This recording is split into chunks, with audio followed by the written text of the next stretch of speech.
যশোরে police constable নিয়োগ পরীক্ষায় প্রক্সি দেওয়ার অপরাধে ৩ যুবককে আটক করেছে পুলিশ। বুধবার যশোর আব্দুর রাজ্জাক কলেজ পরীক্ষা কেন্দ্র থেকে তাদেরকে আটক করা হয়। অতিরিক্ত পুলিশ সুপার নূরে আলম সিদ্দিকী জানান, যশোরে পুলিশ কনস্টেবল নিয়োগের লিখিত পরীক্ষা ছিল। শহরের আব্দুর রাজ্জাক কলেজ কেন্দ্রে সকাল 10টা থেকে 11:30 পর্যন্ত পরীক্ষা নেওয়া হয়।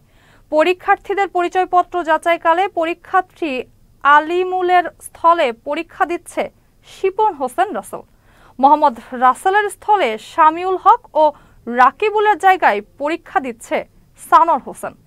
ওই সময়ই 3 জনকে আটক করা হয়। তাদের বিরুদ্ধে প্রতারণা ও জালিয়াতির অভিযোগ এনে নিয়মিত মামলা করা হয়েছে।